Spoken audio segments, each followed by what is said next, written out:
Bizarre Brain Comics.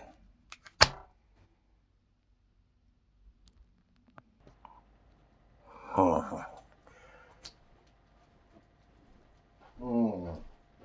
again. Hello again. Here we are, another episode of Bizarre Brain Comics. And no dark librarian, no Magnus of the Feral Horde swinging a sword around. Or no Star Trek skit either.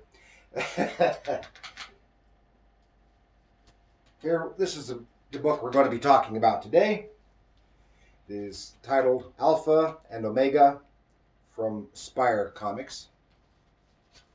This is from 1978. In Spire Comics, it was a line of Christian comic books published by Fleming H. Revell. It started in 1972. In the 1980s, Barbour and Company, and who I think is related to Revell, acquired the rights to republish many of the titles in the Spire line. So most of the Spire comics, and as far as I know, all that I've ever seen, were written and drawn by Archie Comics artist Al Hartley. And because of his connections to Archie Comics, he was able to get permission to use the Archie characters for many of the books.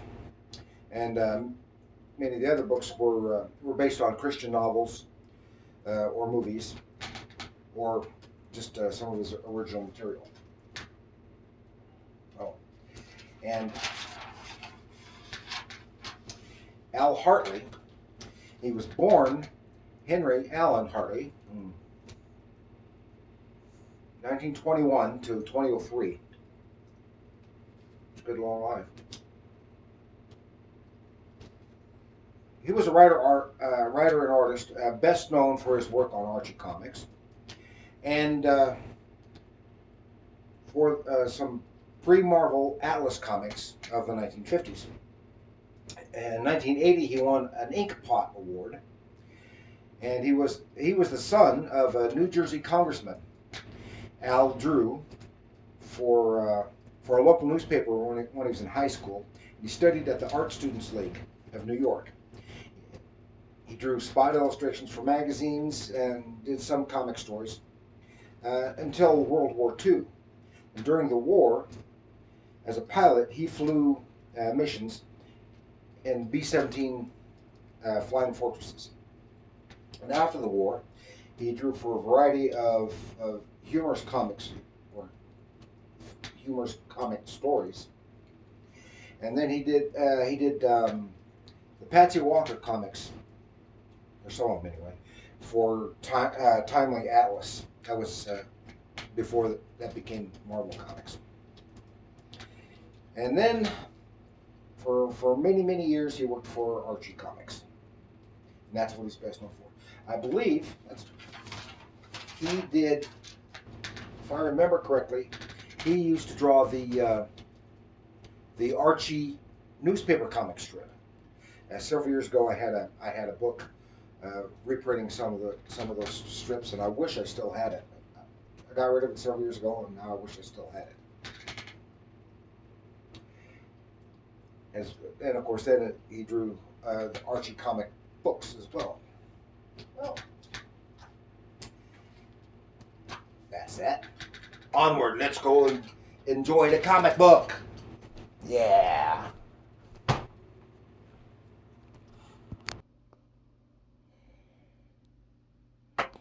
Okay, here we are. Alpha and Omega by Spire.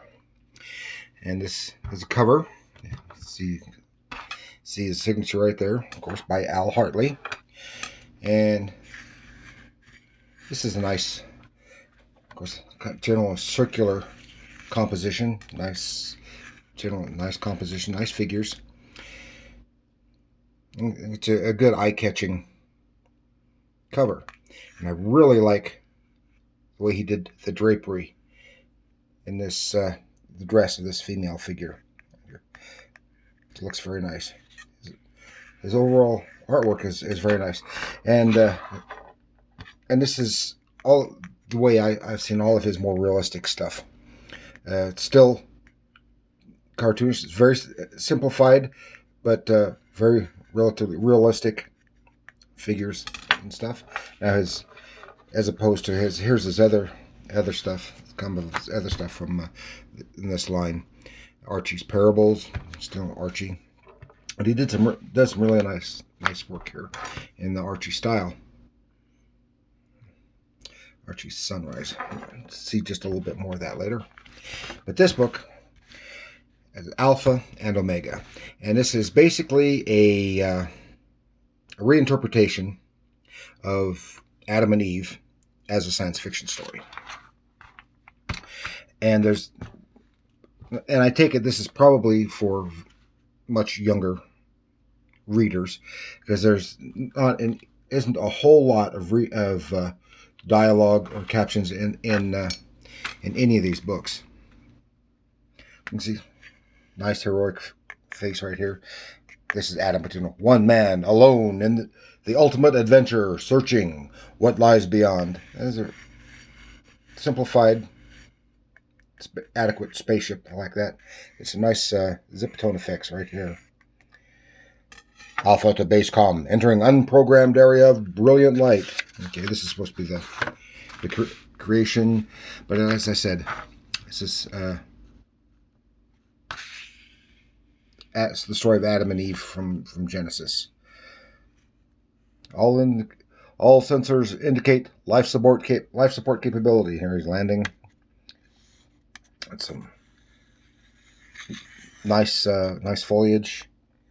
Simplified to be sure, but very, very good. Oh, and there's the title, Alpha and Omega, of course. Here, Adam. We'll just call him Adam. I don't think they actually give him a name here.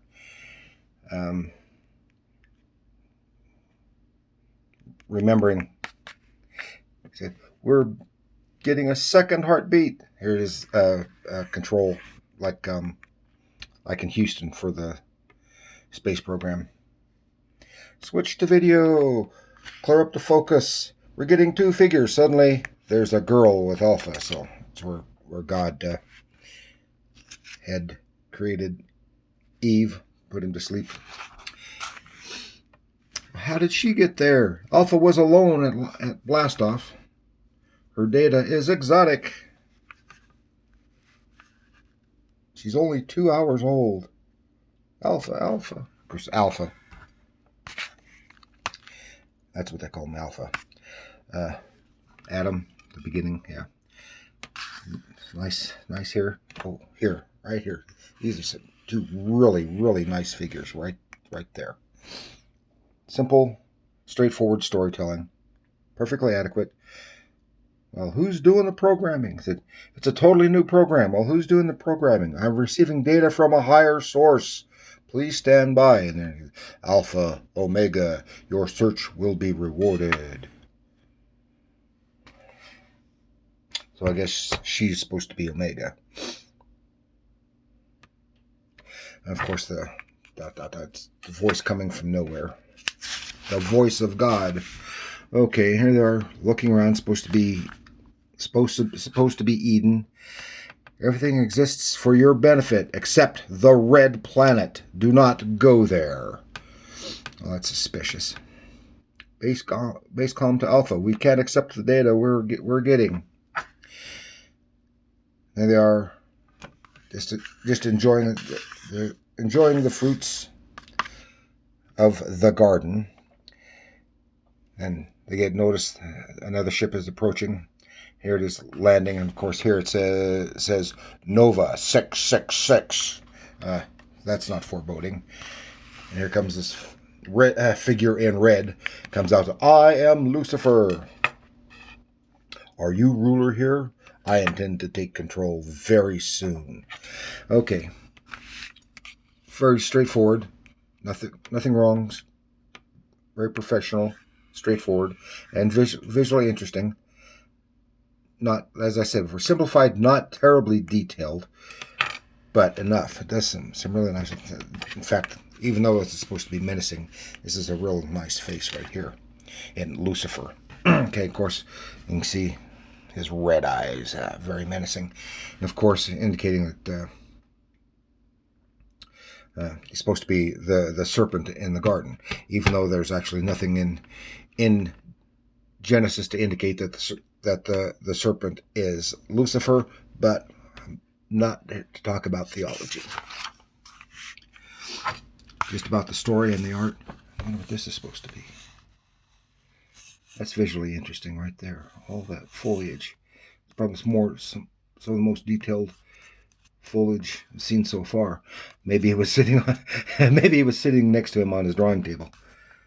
Okay, now he's convinced them to go to the red planet where they're not supposed to go.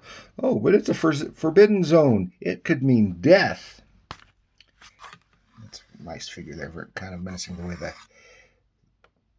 the wind is blowing his cape. And of course, you've got the dialogue balloon over here, which leads you into the figure. And the figure's leaning, got the cape over here, and the ledge, the rock abutment there that he's standing on. Just leads your eye right over into these figures, and also takes you into the foliage here, which brings your eye right directly into the planet. Some nice, simple composition. I mean, it's a good storytelling composition, but without having too much detail. Go to the red planet. You'll become as wise as your programmer. Please, Alpha, let's go.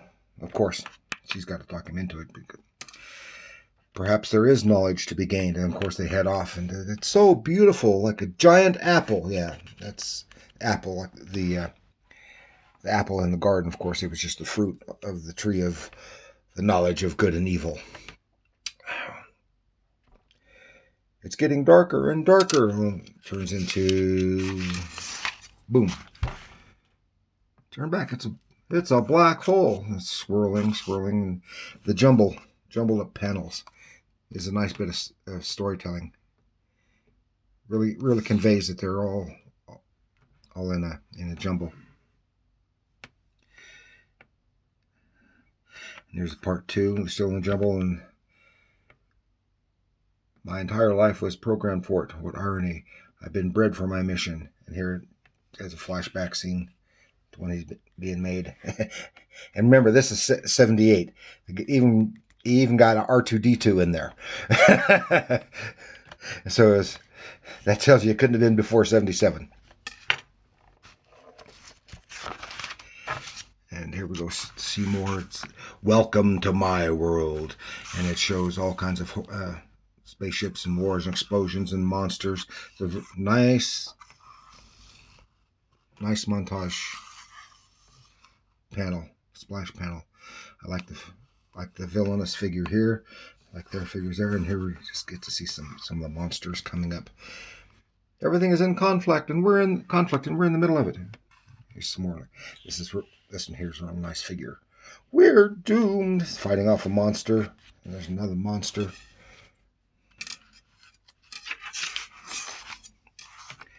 Now we get down to an actual serpent. If only there was a way to go back and start over. There's forgiveness in my world and peace. And here they go. Behold civilizations. It's some nice work there. The Easter Island Indian totem poles. Behold, civilizations rise. They build great monuments to themselves. See that? Decay begins and they crumble. Today, man reaches for the stars and neglects his own home. Anyway, it's still a nice composition of elements there. Oh, double page spread. Here we go. Observe who is behind every curse of history. Lucifer. Again, it's a really nice female figure. All the barbarians, Hitler. I'm not going to say anything. Nice figures right there.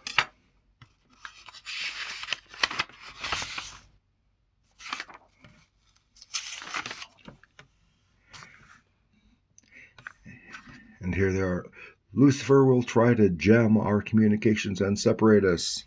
And there's his minions, Lucifer's minions. Notice Lucifer's face has become more and more contorted with each time we see him. Omega's been kidnapped. How can I find her? Don't worry, no harm will come to her. I will save her. Trust me. I am that I am. Yep, of course it's God. The scientists will want proof. The philosophers will ridicule me. Nice. Like I said, it's cartoonish, but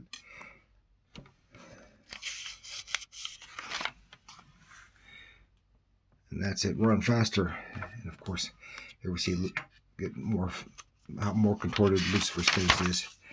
And I noticed by here, it really, really looks like a lot like the face of Barnabas Collins from the Dark Shadows from the 60s and 70s from the TV show. Somebody's on a hovercraft. I'm searching, or am I running away? And it's part 3. The sea gods are angry. They must be appeased. That stranger has thrown them overboard. And that'll go into the story of Jonah. See, the gods accept our sacrifice. This huge monster. It's a nice monster. Base calm to Alpha. He has to fight the monster, but he's being swallowed. That's her. It's nice. Alpha, do you read us? Can your scientists and philosophers help you now? I am with you always. Save me, please. I'll obey. Sounds kind of threatening. Again, monster. He finally plops out, and there he finds Omega. Again, a really nice figure. Now here's where he really looks like Barnabas Collins. And he's right here. I like this. So they're saved. It has references down here to where to look for what stuff that it's referring to. They've become believers, and maybe a few others. I've got all kinds of tricks in my bag, and so he's trying to stop them. Why fight me? I know I can. I'm alone. There we go. And finally break away. And then this is where he gets into more overt.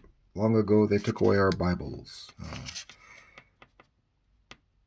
More overt religious stuff. But the stars remain. They declare the glory of God. No comment. But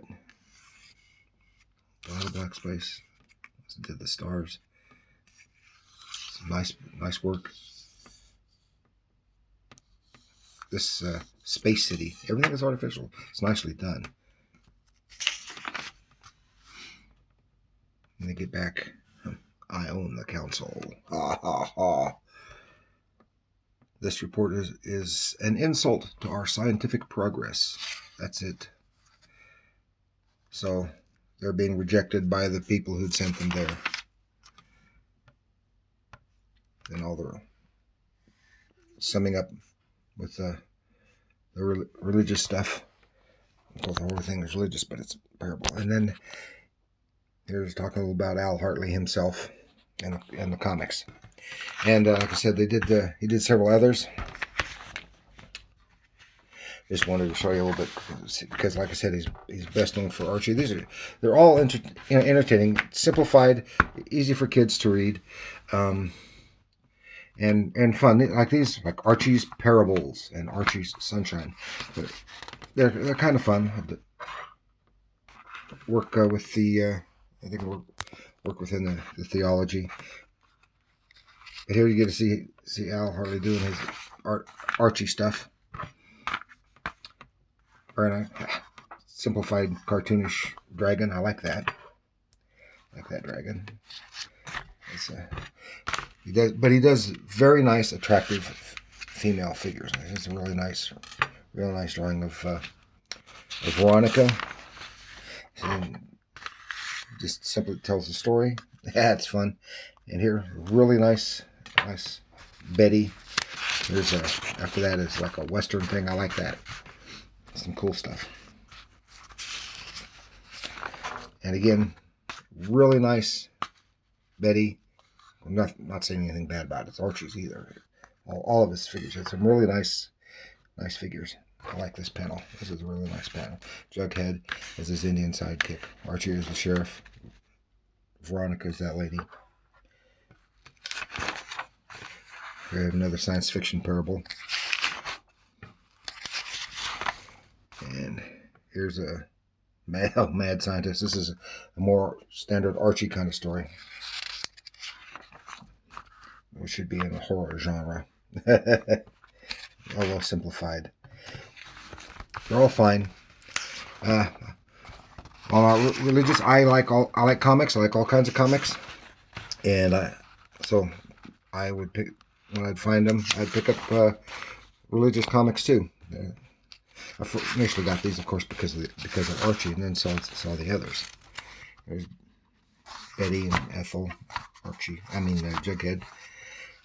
Not your.